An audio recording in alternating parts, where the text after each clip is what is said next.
एक 60 साल के बुजुर्ग हैं जो सैकड़ों तरह के शफलिंग तरीकों में माहिर हैं। पहले कुछ आसान कट शफल और स्टैक शफल के तरीके देखे, अब थोड़ा मुश्किल तरीका आता है। एक हाथ से कट करने का तरीका, वन हैंड ब्रिज, एक हाथ से स्टैक करने का तरीका। ठीक से नहीं देख पाए तो चलिए एक बार स्लो मोशन में दिखाते हैं। चाहे आपने ठीक से देखा हो या नहीं, अभी अभी 4 तरह के शफलिंग तरीके दिखाए गए। तो क्या ये ताश की गड्डी सच में अच्छे से शफल हो गई है?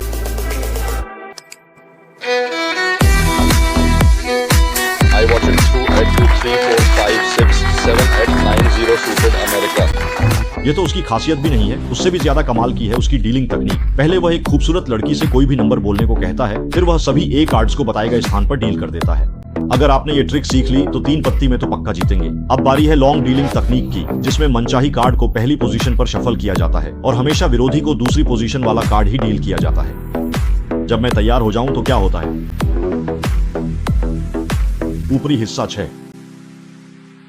रिचर्ड टर्नर दुनिया के मशहूर कार्ड मैजिशियन हैं। यह उनकी डॉक्यूमेंट्री है। बचपन से पोकर के शौकीन टर्नर असल में नेत्रहीन हैं। दर्शकों को यकीन नहीं होता क्योंकि मंच पर वे आंखों से संवाद करते नजर आते हैं और नजरें मिलाना तो उनकी कई ट्रेनिंग विधाओं में से सिर्फ एक है। फिटनेस, टंग ट्विस्टर, कराटे और तैराकी भी उनकी ताकत है। 10 साल की उम्र में रिचर्ड को जन्मजात मैक्युलर डिस्ट्रॉफी हो गई थी, जिसमें उम्र के साथ आंखों की संवेदनशीलता धीरे धीरे कम होती जाती है। डॉक्टरों ने कहा था कि वह कभी भी दोबारा ताश नहीं खेल पाएंगे क्योंकि लगभग 35 साल की उम्र में उनकी पूरी तरह से दृष्टि चली जाएगी। ऐसी किस्मत का सामना करते हुए बहुत से लोग हार मान लेते हैं, लेकिन रिचर्ड अलग था। शिक्षक की मदद से उसने कार्ड एक्सपर्ट किताब रिकॉर्ड की। जब आंखें काम नहीं करती थीं, तो उसने सुनकर सीखा। फिर रिचर्ड हेडफोन पहनकर रोज 16 घंटे अभ्यास करने लगा। जल्द ही वह सुर्खियों में आया और उसे टीवी शो में बुलाया गया। 6, 1, 2, 3, 4, 5, 6। याद रखना कि एक कार्ड उल्टा रखा है। ये कार्ड बीच से निकाले जा रहे हैं। मैं चाहता हूँ कि तुम बीच में बैठो। मैं इसे तुम्हारे लिए थोड़ा आगे रख दूंगा। एक और नंबर बताओ जॉन। 2, 1, 2।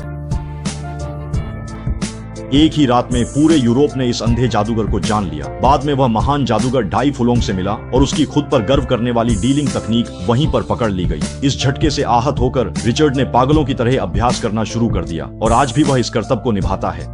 चर्च में ताजपोशी के दौरान गाड़ी में बैठते या जिम करते समय जब उसने देखा कि रिचर्ड डाई फुलोंग भी उसी तरह ताश के पत्तों के लिए पागल है, तो उसे एक पागलपन जैसी समानता महसूस हुई। उसने रिचर्ड को अपने सारे ताश के पत्तों के कौशल सिखा दिए, जिसके बाद रिचर्ड ने हर दिन हजारों बार अभ्यास करना शुरू कर दिया, जब तक कि वह ताश के पत्तों की मोटाई से ही आसानी से जितने पत्ते चाहिए उतने निकाल सके।